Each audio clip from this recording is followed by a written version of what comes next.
This is the worked out solution to the bonus problem from pre-calculus section 3.1, day 1.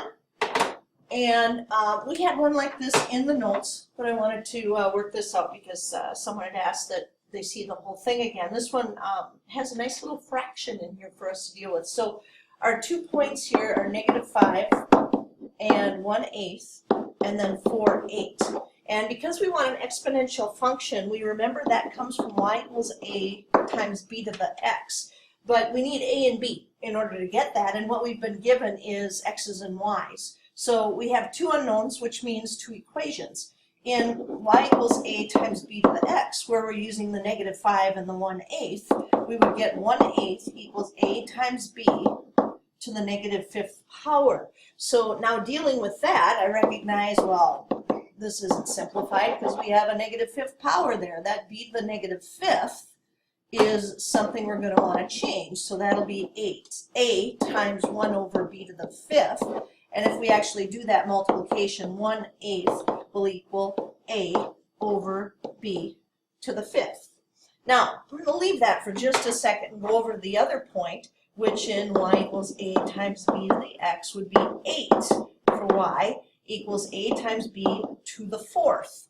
And so what I'm noticing here is with my two unknowns, it would be really nice if I had something to substitute in that would work really nicely. And as I go back to the red over here, I start thinking, well, I already have a proportion here. I could just cross multiply and then I'll have a all by itself. That would be really nice. So 8a equals b to the 5th. And if I divide by 8, I have a equaling b to the 5th over 8. Now I'm going to take that and I'm going to substitute that into the green. So 8 will equal b to the 5th over 8 times b to the 4th. Because what this is going to allow me to do is to figure out what I have for b. And once I have b, then I can substitute that back over here. In fact, let me change colors here so you can see that all I did was replace that a with the value that I had for a. So things to do, let's multiply both sides by 8 and get 64 equals b to the 9th. Because when we multiply similar bases, we add those exponents. And then what I would need to do at this point is recognize, wait a minute, when I started working with 8, I should have been thinking, hey, that's 2 to the 3rd.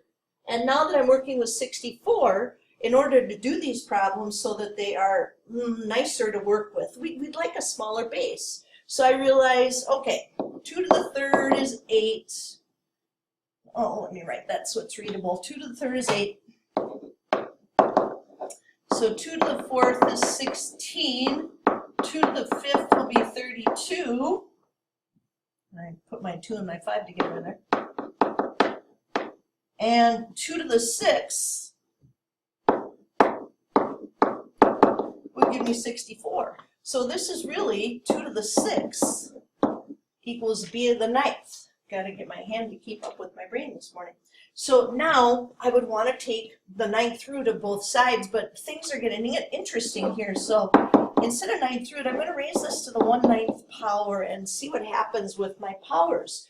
Here, 9 times 1/9, because when we raise a power to a power, we multiply, is just going to give us a b over there. On the other side, we have 6 times 1/9, which will be 6/9, which will be 2/3. So this is 2 to the 2/3, which is really, remember the denominator is your root. That's the cubed root of 2 squared. So that's b. Now, I could write that as the cubed root of 4, but I noticed how valuable it was to keep that small base of 2. So I'm going to keep it that way and see what happens. So now I want to figure out what a is. This is b, right here. But I need a. And that is going to happen over here because I already have this established for a equals. So now, a equals, well, we had b to the 5th. Well, that's really going to be, so I start thinking about what would I want to use over here. This is what I would want to use to raise it to the 5th power. So 2 to the 2/3 to the 5th power all over 8. All right, so now when I have a power to a power I multiply, that'll be 2 to the 10/3 over 8. Okay, now hang on a second, because you look at this and you remember, wait a minute, 8 is 2 to the 3rd.